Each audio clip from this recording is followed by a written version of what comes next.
Brought to you by ITEL.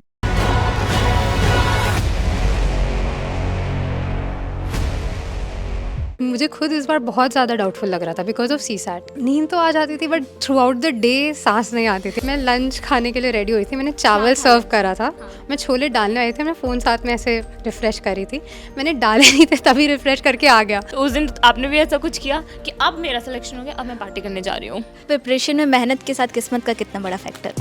पढ़ाई के बीच में अगर जैसे नींद आ रही है तब आप क्या करते मर्डर मुबारक देखी है मैंने अभी सबसे लेटेस्ट। तो स्ट्रेस मैनेजमेंट के लिए क्या करते थे? वो सोशल मीडिया पे जाके थोड़ी देर रील स्क्रॉल। हाँ राइट, वो भी करती थी मैं। ट्रेनिंग के लिए जाना है, उसके लिए शॉपिंग वॉपिंग, तो ऐसी कुछ विश लिस्ट बनी हुई है कि हाँ इस तरह की साड़ियाँ खरीदनी है, इस तरह का सूट खरीदना है। बैडमिंटन से मतलब अचानक से इस तरफ शिफ्ट होने की क्या कहानी है? It's a very tough phase. ये मेरा वैसे सेकंड अटेम्प्ट, मैं भी अगर वापस लिखूंगी आई एम वेरी स्कैर्ड कि क्या होगा। प्रीलिम्स अब बहुत अनप्रेडिक्टेबल हो रहा है। जिन लोगों का सिलेक्शन नहीं हुआ है इस बार, उनके लिए कोई मैसेज आपकी तरफ से? एक दरवाज़ा बंद होता है, एक और खुल जाता है।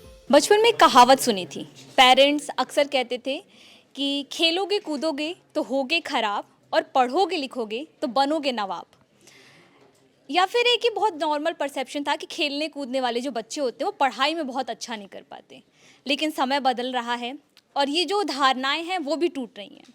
आज हमारे साथ हमारे न्यूज़ रूम में एक ऐसी ही लड़की है जो पहले खेल कूद कर इस देश के लिए कई सारे मेडल्स लेकर आई, एक देश को एक मुकाम पर ले गई, और अब वही खेलने कूदने वाली लड़की ने देश की सबसे कठिन परीक्षा माने जाने वाली यूपीएससी की परीक्षा को क्लियर किया है।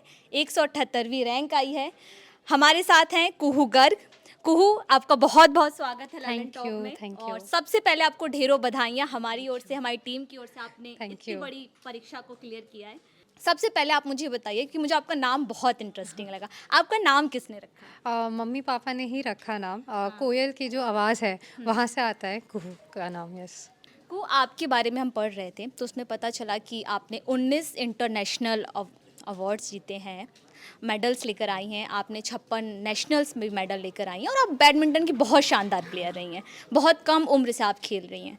तो जब आप बैडमिंटन से मतलब अचानक से इस तरफ शिफ्ट होने की क्या कहानी है, मतलब आप थोड़ा सा बताएं। तो मैं बचपन से ही बैडमिंटन खेल रही थी। बचपन से ही घर पे पढ़ाई एंड स्पोर्ट्स दोनों के ऊपर बहुत एम्फेसिस था कि दोनों साथ में करने चाहिए।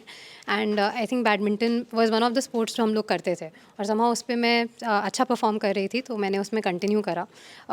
एंड आई थिंक 2013 में मेरी पहली बार इंडियन जूनियर टीम में सिलेक्शन हुआ था। तो उसके बाद मैं हैदराबाद शिफ्ट हो गई थी नेशनल कैंप के लिए। एंड वहाँ से फिर मेरा I think focus entirely badminton पे चला गया था। और पढ़ाई ने कहीं ना कहीं एक ये था कि अच्छा पढ़ाई में एक मिनिमम कुछ एक एक्सपेक्टेशन थी कि इतना तो तुम्हें लाना ही है, एंड आफ्टर दैट तुम्हें जो करना है तुम करो। तो इस तरह का मेंटेन करके मैं इंटायरली बैडमिंटन पे फोकस शिफ्ट हो गया था। तो 2020 में जब लाइक कोविड का लॉकडाउन हुआ तब मैं 8 साल के बाद घर आई थी। एंड उसमें वापस से एक थोड़ा इस तरफ मेरा इंटरेस्ट जगा क्योंकि मेरे फादर आईपीएस ऑफिसर रह चुके हैं, तो बचपन से उनको देखा था, पहले से एक था बट इस समय एक वापस से बहुत इंटरेस्ट जगा। और उसके बाद एक 2021 में like first tournament back after Covid, उसमें मैंने अनफॉर्चुनेटली आई ट्विस्टेड माई नी। तो उसमें एक लिगामेंट टेयर हुआ था जिसके लिए सर्जरी की ज़रूरत थी, and surgery plus the rehab would have taken me at least like minimum 1.5 साल उसमें मुझे लगता।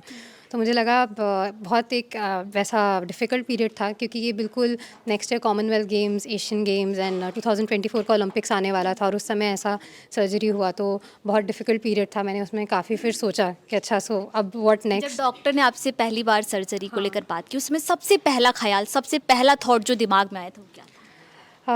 मतलब सबसे पहला बस कि यार बस सर्जरी नहीं करानी, कि just not a surgery, because surgery एक बहुत इन्वेसिव चीज़ होती है, परमानेंट चेंजेस हैं आपकी बॉडी में, एंड रिकवरी पीरियड बहुत लॉन्ग है। It is at least 10 to 12 months का रिकवरी मिनिमम है। तो ये था कि किसी भी तरह से अगर सर्जरी अवॉइड कर सकती हूँ मैं करना चाहती थी। मैंने शुरू के 4-5 महीने कंजर्वेटिव अप्रोचेस लिए ट्राई भी करी, but eventually we had to go for a surgery. तो आई थिंक सर्जरी मैं किसी भी कंडीशन पे अवॉइड करना चाह रही थी, बट वो हो नहीं सके, अनअवॉइडेबल था उस पॉइंट पे। उसके बाद फिर आपने तो उसके बाद वही रियली थॉट अबाउट इट कि मैं क्या करना चाहती हूँ। मैं मेरा जैसा बैकग्राउंड है, जो मैंने इकोनॉमिक्स करा है, मेरे पास जैसे वर्क एक्स ज़्यादा नहीं था क्योंकि मैं खेल रही थी पूरे टाइम, तो मैं क्या कर सकती हूँ। एंड मुझे बहुत ज़्यादा पब्लिक सर्विस की तरफ बहुत ज़्यादा मन था। तो मुझे लगा ऐसे में गिवन एवरीथिंग, मुझे लगा यूपीएससी मेरे लिए बिल्कुल बेस्ट चॉइस है। मुझे बेस्ट अपॉर्चुनिटी मिलेगी यहाँ पे नेशन को सर्व करने के लिए, पब्लिक को सर्व करने के लिए। तो मैंने सोचा ओके ठीक है, so let's go for this. अब एक बार ये भी ट्राई अगर करते हैं। मतलब ऐसा होता है कि आपके पैर में चोट, घुटनों में चोट नहीं लगती, तो क्या आप तब भी एक बार ये सोचती हैं कि मुझे यूपीएससी का एग्जाम देना, या फिर आप तब बैडमिंटन का जो आपका खेल चल रहा था जिसमें आप बहुत अच्छा भी कर रही थी उसी को कंटिन्यू कर? मुझे लगता है जब मैं खेल रही थी हम इतने डीपली इन्वॉल्व होते हैं एक चीज़ में कि हम बहुत सारी चीज़ें नहीं देखते हैं। माइंड आपका सिर्फ एक ही डायरेक्शन में सोच रहा होता है और आप बस उसी के बारे में दिन रात सोच रहे होते हैं। तो शायद मैं तब नहीं सोचती। तो कहीं ना कहीं वो जो एक फोर्स्ड ब्रेक था उसने मुझे फोर्स करा कि मैं एक्चुअली सोचूं, बाकी दुनिया को भी थोड़ा देखूं। एंड तो तभी आई थिंक ये बना। नहीं तो शायद जब तक ये सब चीज़ें माइंड में आती तब तक it would have been too late. अभी उस समय तो आई वाज 22-23, तो तब मैं इस डायरेक्शन में आ भी सकती थी। बट अगर आई थिंक वही चीज़ और 5-6 साल बाद मैं स्पोर्ट के आगे का सोचती तो बहुत डिफरेंट सिचुएशन होती। अच्छा, अगर अब जैसे अब आप आईपीएस अफसर बनेंगी, तो इस बीच अगर आपको वापस से बैडमिंटन खेलने का मौका मिले तो क्या आप ऐसा कुछ सोचेंगी? आई थिंक अगर मुझे मौका मिलेगा और टाइम और अपॉर्चुनिटी मिलेगी तो मैं बिल्कुल खेलना चाहूँगी। आफ्टर ऑल मैंने अपनी लाइफ के 10-12 साल इस स्पोर्ट को दिए क्योंकि मैं इतना पैशनेट थी उसके बारे में। तो मौका मिलेगा तो मैं बिल्कुल खेलना चाहूँगी। बट आई थिंक वो डिपेंड करेगा जॉब प्रोफाइल पे, वर्क प्रोफाइल पे कि कितना मिलता है। आप जब खेल रही थी तो उस समय तो आप बहुत कंटिन्यू, मतलब पढ़ाई का जो रिदम था वो वैसे ही था, या फिर उसको बीच में ब्रेक हुआ? मतलब 10th क्लास के बाद मैंने रेगुलर डेली स्कूल अटेंड नहीं करा, कॉलेज भी मैंने अटेंड नहीं करा, सिर्फ आके एग्ज़ाम्स दिए हैं। बट मैं जहाँ जैसे हैदराबाद में रहती थी तो आई मेड एफर्ट्स अलग से कि मैं वहीं पे लोकली ट्यूटर्स ढूंढूँ, specially for technical subjects like maths, economics, and कि एटलीस्ट मैं अपनी बेसिक पढ़ाई कंटिन्यू करूँ because that is very important for me. जैसे एक आम तौर पे परसेप्शन होता है या फिर कहा भी जाता है, और ये मेहनत की बात से कोई नकार नहीं सकता है, कि जब आप इस परीक्षा के लिए सोचना ही शुरू करते हैं तभी आपको एक मेंटली बहुत स्ट्रांग बनना पड़ता है, क्योंकि आपको पता होता है कि आपको कितने घंटे पढ़ाई करनी है। तो जब आप खेल रही थी उस दौरान आपको पढ़ाई भी मेंटेन करनी पड़ी थी, लेकिन जब आप वापस से प्रॉपरली इसकी तैयारी में आई तो स्टार्टिंग में प्रॉब्लम हुई कि 2 घंटे से ज़्यादा नहीं पढ़ पा रहे हैं, 1 घंटे से, तो उसको कैसे आप? हाँ, तो शुरू में तो मैं 2-3 घंटे से ही शुरू किया था बिकॉज मैं इतने टाइम से स्टडी से बहुत दूर थी। तो वो मोमेंटम बनना और उस जोन में आना कि आप वापस से पढ़ो, क्योंकि हम फिजिकली पूरे दिन मूव करते रहते तो यहाँ एक जगह बैठ के पढ़ना था, तो वो एक डिफ़िकल्ट टाइम था। बट धीरे धीरे 3 से वो 6 घंटे हुए, 6 से 8 घंटे हुए, 10 घंटे हुए, एक पॉइंट पे 15-16 भी। आई थिंक एवरेज 8 से 10 घंटे तो रोज़ की ही थी। Even on the worst days जब बिल्कुल ही हिम्मत नहीं होती थी, 6 घंटे तो तब भी कर ही रही थी। एंड कुछ ऐसे पीरियड थे जब 13, 14, 15 घंटे तक भी था। जो आई थिंक प्रीलिम्स और मेंस का एक टाइम था वो बहुत स्ट्रेसफुल था, क्योंकि उसमें बहुत सारा कोर्स आपको करना होता है 3 महीने के अंदर, बहुत सारे सब्जेक्ट्स होते हैं। तो उस टाइम पे बिल्कुल ऐसा था। एंड प्रीलिम से जो कुछ वीक्स पहले का 3-4 हफ्ते पहले का था उसमें भी 12-13 घंटे तक का था। और अगर पढ़ाई, मतलब अच्छा इतने लंबा टाइम पढ़ते रहना, पढ़ाई के बीच में अगर जैसे नींद आ रही है तब आप क्या करती थी उस नींद को भगाने के लिए? तो मेरा आई थिंक मेरा एक ऐसा शेड्यूल था कि मैं अपना मेरी ट्रेनिंग एंड मेरा रिहैब ऑनगोइंग था, तो दिन के 1.5 से 3 घंटा मेरा इस सब में भी जाता था। उसके अलावा मैं पढ़ती थी। तो ऐसा ही शेड्यूल था। आई थिंक जब थोड़ी अगर नींद आ रही है, थोड़ा सा ब्रेक ले लिया, बाहर एक वॉक कर ली, कुछ खा लिया, कुछ थोड़ी सी कॉफ़ी पी ली। बट आई थिंक ओवरऑल पूरे दिन में इतना टाइम निकल जाता था कि 8 से 10 घंटे में बैठ ही पाती थी। मतलब आप वो सोशल मीडिया पे जाके थोड़ी देर रील स्क्रॉल? हाँ राइट, वो भी करती थी मैं। अच्छा, आप एक्टिव थी अपनी प्रिपरेशन के टाइम सोशल मीडिया पे? हाँ, सो इंस्टाग्राम पे मेरा काफ़ी पहले से अकाउंट है। जब मैं एथलीट थी तब भी मैं वहाँ पे अपना रेगुलरली शेयर करती रहती थी। एंड मुझे ये लगा इस पूरी जर्नी में मैं एनीवेज जो मेरी लाइफ थी पूरी बैडमिंटन वाली, मतलब पिछले 10 साल मेरी मेन लाइफ वही रही थी और मैं उससे बिल्कुल कट ऑफ हो गई थी। अब मैं यहाँ आ गई थी। एंड नॉट जस्ट बैडमिंटन, मेरे स्कूल के भी फ्रेंड्स, पापा ट्रांसफरेबल जॉब में थे, बहुत सारे अलग अलग स्कूल्स के थे। तो कहीं ना कहीं social media help me stay in touch with all of them. तो आई थिंक मुझे थोड़ा सा सेन रखता था, नहीं तो बिल्कुल शायद अकेले हो जाती घर पे ही, क्योंकि प्रिपरेशन करी है। बहुत सारे मैं साथ के लोगों को नहीं जानती थी जो कर रहे थे। तो it help me just stay in touch with everybody and what is going on आसपास, सब पता रहता था।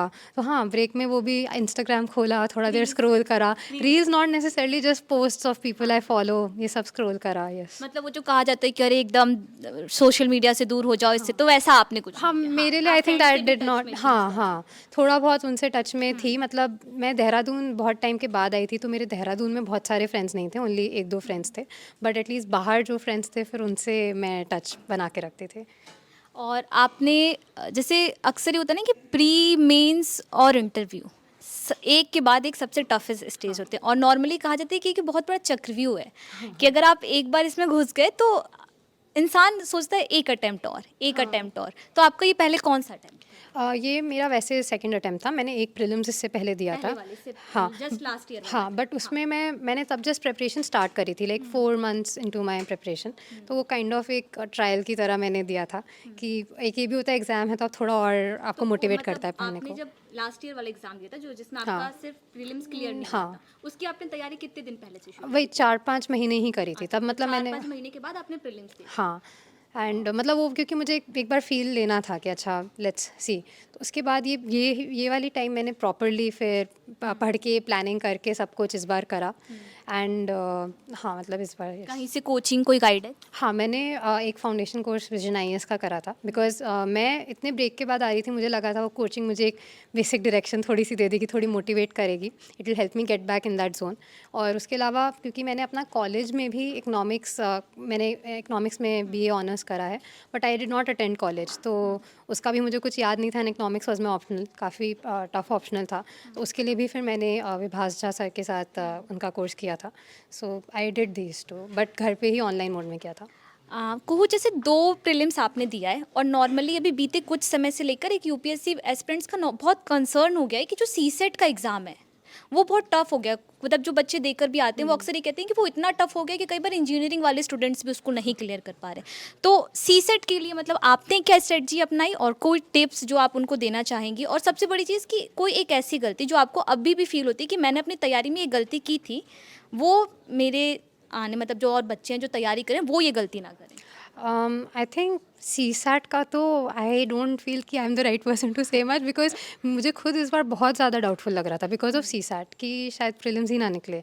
इस बार का बहुत टफ पेपर था, जबकि पिछली बार का CSAT मेरा काफ़ी कंफर्टेबली हुआ था, तो इतना एक्सपेक्ट ही नहीं करा था इतना टफ पेपर आएगा। And but yes, I think just हुआ होगा CSAT। So but I think yes, उसमें ध्यान देना पड़ेगा। Maths has become much tougher and उसमें we will have to spend time, because अभी तक तो ऐसा लगता था CSAT पे नहीं ज़रूरत है, तो that is going to be an extra added pressure now.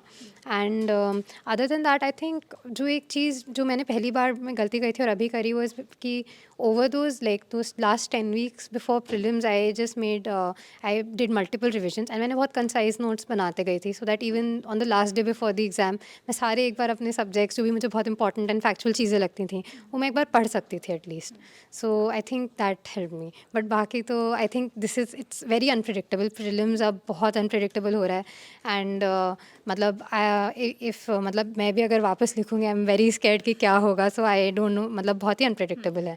So I think you never know what strategy works, what doesn't work, you have to figure out what will work for you and उसके लिए करना पड़ेगा। Interview को लेकर बहुत सारे excitement होते हैं, बहुत सारे सोशल मीडिया पे हम देखते हैं कि अरे ऐसे ऐसे सवाल पूछे जाते हैं कि अरे आप कितनी सीढ़ियाँ चढ़कर आए, शर्ट में कितने बटन थे, ये चीज़ पहले आई, ये चीज़ पहले आई। आपका इंटरव्यू कैसा था? पैनल कैसा था? आपसे क्या क्या सवाल पूछे गए? मेरा पैनल एक तो बहुत ही अच्छा पैनल था, मतलब बहुत इनेबलिंग पैनल था। उन्होंने मुझे बहुत कंफर्टेबल बनाया सो दैट मैं वहाँ पे बात कर सकूँ एंड अच्छा डिस्कशन हो सका। उसके अलावा क्योंकि मेरा डैफ थोड़ा आई थिंक डिफरेंट होगा फ्रॉम अदर पीपल, उसमें काफ़ी ज़्यादा sports at a professional level, at a very high level मैंने खेला हुआ है, तो वो सब देख के आई थिंक काफ़ी क्वेश्चंस मेरे स्पोर्ट्स एंड बैडमिंटन से रिलेटेड भी गए, काफ़ी क्वेश्चंस क्योंकि मैं उत्तराखंड से आती हूँ वहाँ से रिलेटेड भी गए, एंड बाकी थोड़े से जनरल क्वेश्चंस भी थे।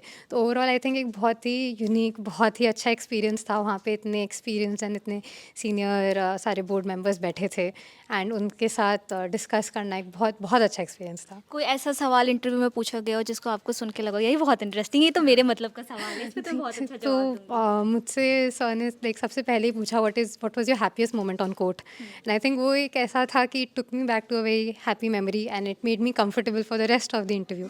तो वो आई थिंक बहुत स्पेशल था। यस, जब आप इंटरव्यू देकर आ गई उसके बाद सबसे पहले काम मतलब होता नहीं कि अब मैं कुछ दिन तो मैं ये करूँगी और फिर मैं आगे का जो भी सोचूंगी, तो आप जब इंटरव्यू देकर आई उसके बाद आपने क्या किया? बहुत सारे दोस्तों को कॉल किया, घूमने गई, या फिर अपनी फेवरेट जिन चीज़ों को अवॉइड कर रही थी प्रिपरेशन के दौरान उसमें से क्या? एक तो मैंने आई थिंक इंटरव्यू मेरा काफ़ी एंड में हुआ था, तो ओनली फ्यू डेज एंड ये था कि result would be out soon.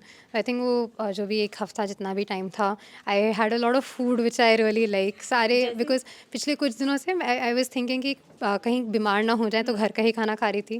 तो मुझे जैसे रामेन एशियन खाना बहुत पसंद है, वो खाया, या कभी मैक्सिकन खाना, कभी chaat, so like all these various different things जो बहुत टाइम से मैं अपने आप को रोक के रखी थी, वो सब आई थिंक एक वीक किया अपने फैमिली एंड फ्रेंड्स के साथ टाइम स्पेंड करा।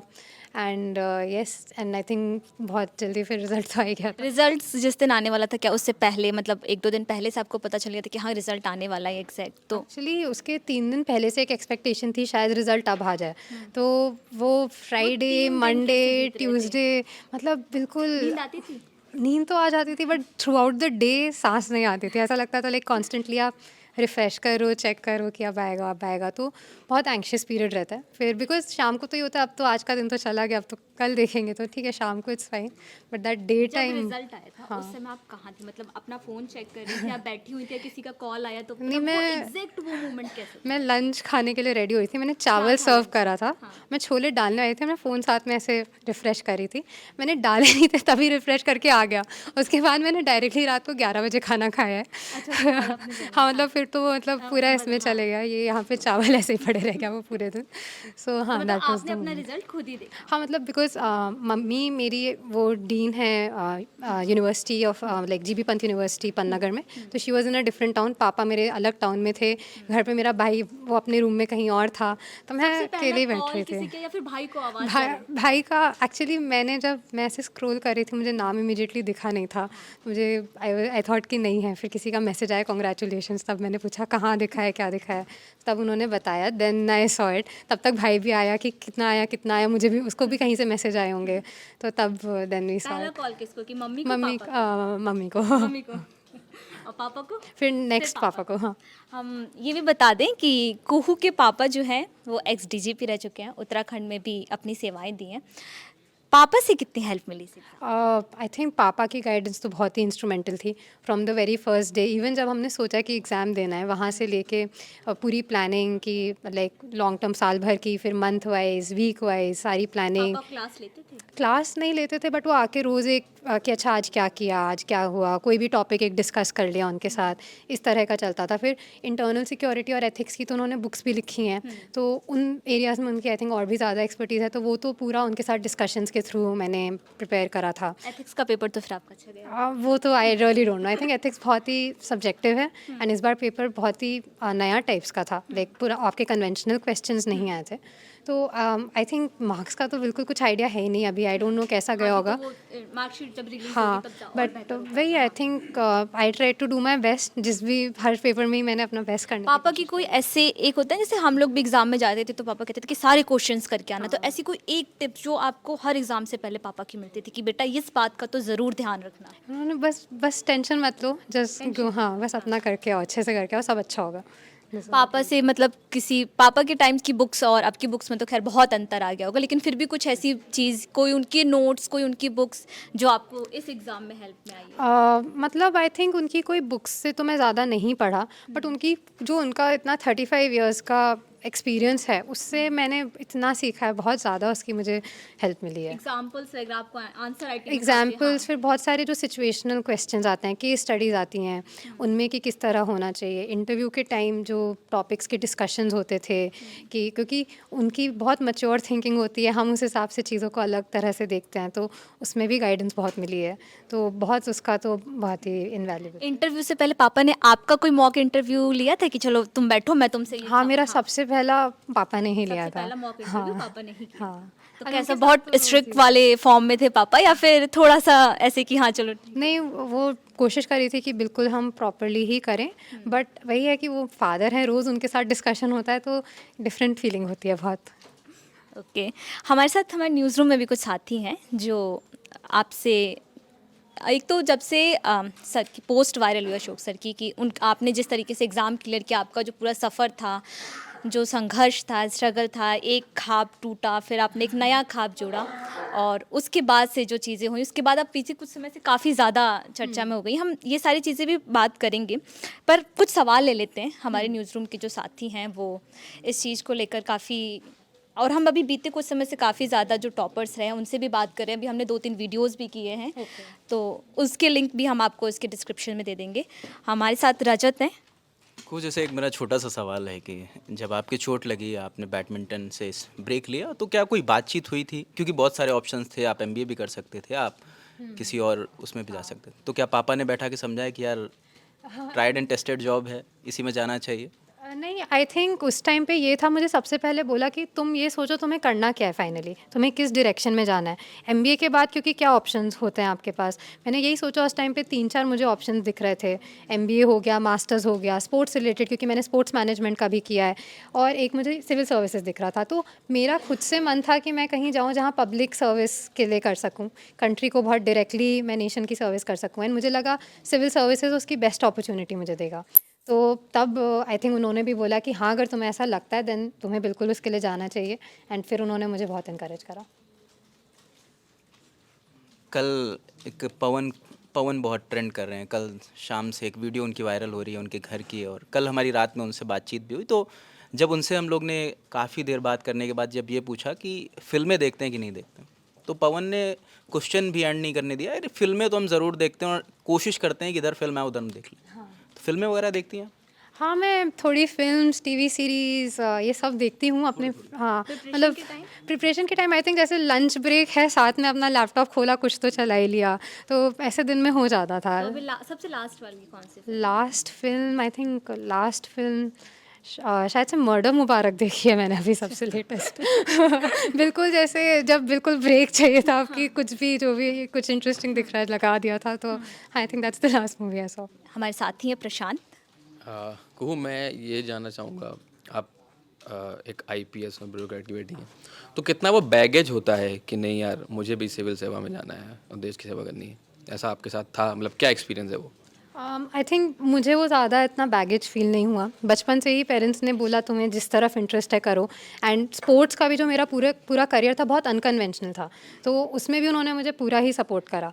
एंड आई थिंक अब जब एग्ज़ाम देने की भी फाइनली बात आई थी, तो सब लोग ये समझते हैं कि एग्ज़ाम बहुत अनप्रिडिक्टेबल है, इसमें बहुत सारी, आप कितनी भी मेहनत कर लो, there are a lot of external factors at the end of the day, and nothing can guarantee you a good result. तो ये था कि बस अपना बेस्ट देना, and then let's leave the rest to God. अगर किस्मत में ये होगा तो हम यहाँ पहुँच जाएंगे, कुछ अच्छा ही होगा रिजल्ट। अच्छा, प्रिपरेशन में मेहनत के साथ किस्मत का कितना बड़ा फैक्टर होता है? आई थिंक बहुत बड़ा फैक्टर है।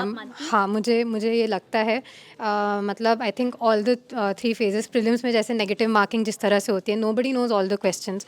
बहुत सारे क्वेश्चंस आप कहीं 50-50 गेसेस लेते हो, कहीं आपको एक एलिमिनेट होता है, तो I think there is a lot of luck factor, but it's also about intelligent guessing. And मुझे तो यही लगता है कि आज रिज़ल्ट अच्छा है तो इसमें सबसे पहला तो भगवान का थैंक यू है, बिकॉज उनके बिना तो ये बिल्कुल नहीं हो पाता। I can only do my best, rest is his. Badminton में वापस जाना है? अगर मौका मिला तो फॉर श्योर, मौका, अपॉर्चुनिटी एंड टाइम मिला तो I would love to go there, because मैंने अपने लाइफ के 10-12 साल वो करे हैं, वो मेरी ड्रीम बिल्कुल है, मतलब मेरा बहुत बड़ा पैशन है, तो मौका मिला तो आई वुड लव दैट। मतलब सर्विस छोड़ के या? नहीं, सर्विस तो छोड़ के नहीं। आई थिंक जब अभी इतनी मेहनत करके यहाँ आई हूँ, तो सर्विस के साथ साथ जितना टाइम एंड अपॉर्चुनिटी मिलेगी उतना। अच्छा, एक चीज़, ये मेरा सवाल है, लाइक आपने वो अपने पिताजी को, मतलब बहुत करीब से आप बेटी हैं तो देखा ही है, और स्पोर्ट्स को जिया है एक तरीके से, तो कुहू ब्यूरोक्रेसी में जाके स्पोर्ट्स के लिए क्या करना चाहेंगी? आई थिंक स्पोर्ट्स पूरे नेशन को बहुत ट्रांसफॉर्म कर सकता है, उसका बहुत ही पॉजिटिव रोल हो सकता है सोसाइटी पे, and I really want to see an India जहाँ पे बिल्कुल कल्चर ऑफ स्पोर्ट्स हो, जहाँ हर बच्चा स्कूल में कोई ना कोई स्पोर्ट में तो इन्वॉल्व हो ही हो।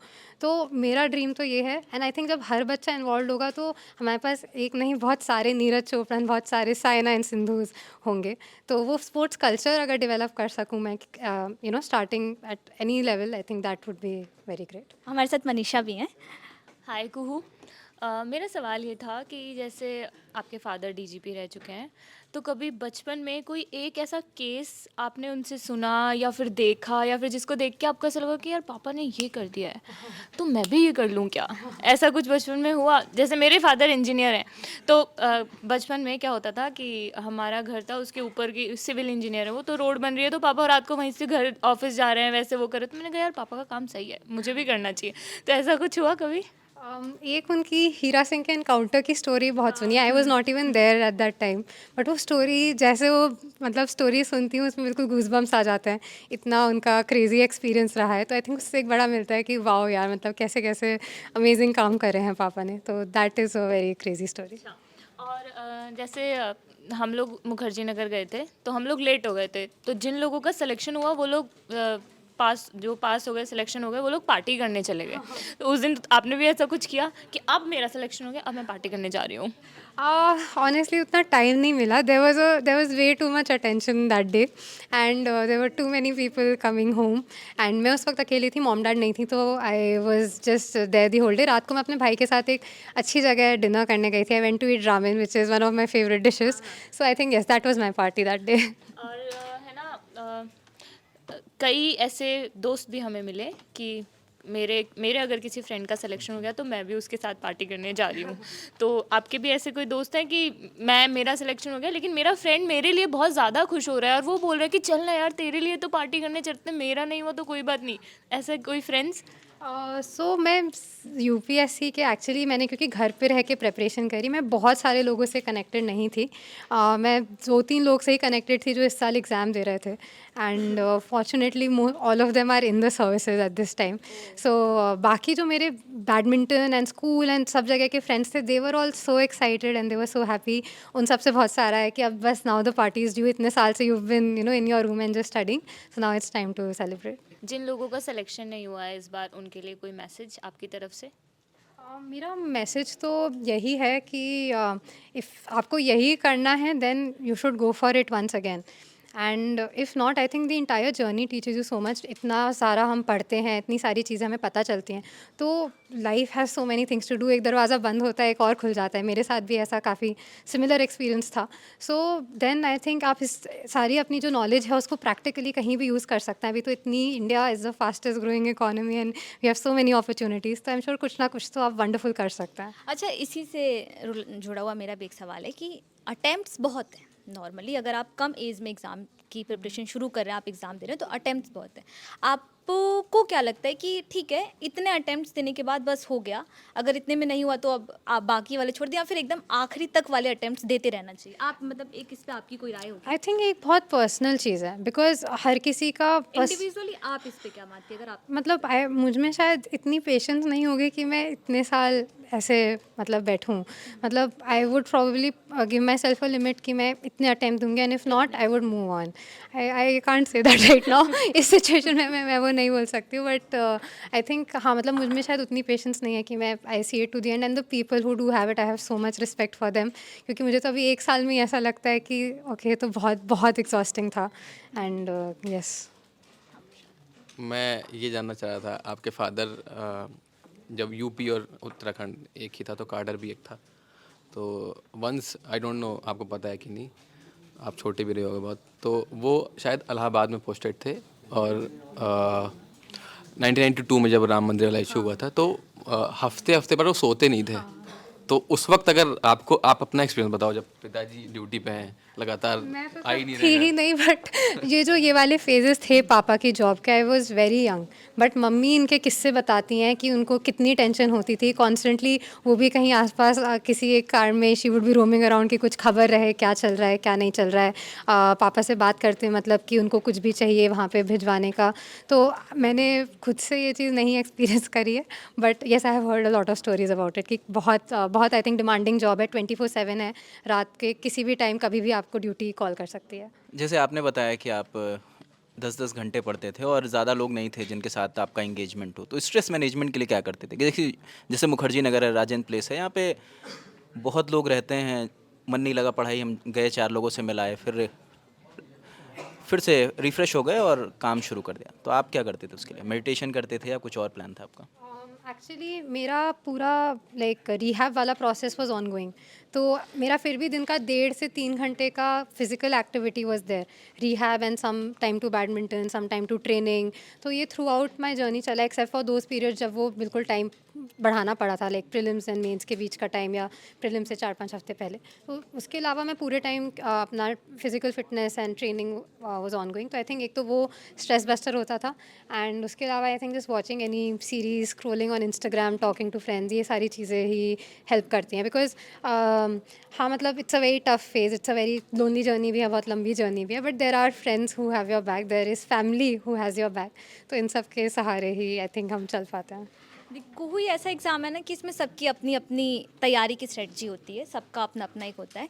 बट स्टिल मैं आपसे ये जानना चाहूँगी कि आप डे पर्सन थी या नाइट पर्सन थी? मतलब आप रात को ज़्यादा पढ़ाई करती थी या फिर आप वो मॉर्निंग में उठ के दिन में पढ़ाई करने में? एक सवाल ये है, और इसी के साथ एक सवाल ये है कि आप अपना शेड्यूल और बुक लिस्ट, अगर आप ये दोनों स्पेसिफाई शेयर करना चाहें कि हाँ ये किताबें पढ़ी आपने, उनसे बहुत हेल्प मिली, तो वो बुक लिस्ट भी प्लीज़। तो I was like a normal day time person. सुबह लाइक 10 बजे से रात के 12 बजे के बीच में ही मैं अपना टाइम जितना निकालती थी। So I was neither a very late night और अर्ली मॉर्निंग पर्सन, नॉर्मल मेरा टाइमिंग था। And as for my schedule मेरा यही रहता था, सुबह उठ के मैं पहले अपनी ट्रेनिंग करने जाती थी, रिहैब वाला काम करती थी। I would come and study. Similarly evening में मेरा एक सेशन होता था। Other than that I think दिन भर स्टडी, एंड बीच बीच में 5-5-10 मिनट के ब्रेक्स होते थे। So book list, so I think it's just the regular book list which everyone talks about, Lakshmikant, Spectrum, Shankar, I है, मतलब उनकी जो environment की है, all of आपने those. भी लास्ट ईयर के क्वेश्चंस पेपर जिसको लेकर बहुत कहा जाता है कि आप क्वेश्चंस पेपर जितना करेंगे आपको उतना सिलेबस के बारे में आइडिया होगा, तो आपने हाँ, आई थिंक क्वेश्चन PYQs तो सबसे ही ज़्यादा इंपॉर्टेंट है, वहीं से पता चलता है कि क्या क्या पूछ रहे हैं, एंड उससे आप सिलेबस एंड PYQs देख के you can kind of have a think कि क्या क्या कवर करना है। तो यही दोनों they were the main things for that. सवाल है आपसे कि आपके सिलेक्शन के बाद आपके बैडमिंटन कलीग्स का क्या रिएक्शन रहा? सो आई थिंक सबका बहुत अच्छा रिएक्शन था। I heard from so many people, सारे मेरे सीनियर्स, सारे कोलीग, सारे juniors, coaches, everybody sent me wishes. Everybody was so happy, and everybody was also very many people was surprise, क्योंकि I think lot of athletes, like very few athletes would even think of कि ये भी एक option है। So I think सबको बहुत proud लग रहा था कि अच्छा हम तो ये इमेजिन ही नहीं कर सकते थे, and you did it. And सबसे बहुत सारी विशेज़ आई, बहुत सारे जूनियर्स ने बोला कि दीदी आपको देख के बहुत इंस्पिरेशन मिली है, हम भी ऐसे करना चाहते हैं, when I am trying for this. And so I think वो पढ़ के और भी बहुत ज़्यादा अच्छा लगा। एक चीज़ और, अब आप एग्ज़ाम क्लियर कर जो चीज़ होगी, अब आपको तैयार ट्रेनिंग के लिए जाना है, उसके लिए शॉपिंग वॉपिंग, तो ऐसी कुछ विश लिस्ट बनी हुई है कि हाँ इस तरह की साड़ियाँ खरीदनी है, इस तरह का सूट खरीदना है, इस कलर का ये तो लेना है, ऐसे कुछ अब विश लिस्ट बनी हुई है? वेरी ऑनेस्टली अभी तक ये सिर्फ सिंक इन ही हो रहा है, and there was a lot going on these last 2 days, तो अभी तक कुछ भी सोचने का टाइम नहीं मिला, प्रॉपर्ली सिंक इन भी नहीं हुआ है। सो आई थिंक अभी over the next few days all of this is going to happen next. Yes, बहुत बहुत थैंक यू कुहू। कुहू की जो कहानी है वो बहुत ख़ास हो जाती है। वो इसलिए भी ख़ास हो जाती है कि कई बार हमको ज़िंदगी में लगता है कि अब सब ख़त्म हो गया है, हमारा जो ये एक सपना था वो टूट गया है, तभी किस्मत, ज़िंदगी और हमारी मेहनत और हमारी डेस्टिनी हमको एक दूसरा रास्ता दिखाती है। बस ज़रूरत होती है कि हम उस रास्ते को ग्रैब करें, उतनी ही मेहनत, उतनी ही लगन से उस दूसरे रास्ते पे भी बढ़ें और अपना मुकाम हासिल करें। हमारे साथ कुहू थी, कुहू का बहुत बहुत शुक्रिया। वापस से आपको हमारी पूरी टीम की तरफ से बहुत बहुत बधाई। मैं थी सुप्रिया, आप ललन टॉप देख रहे हैं, कैमरे के पीछे मेरे साथी थे आलिश। शुक्रिया।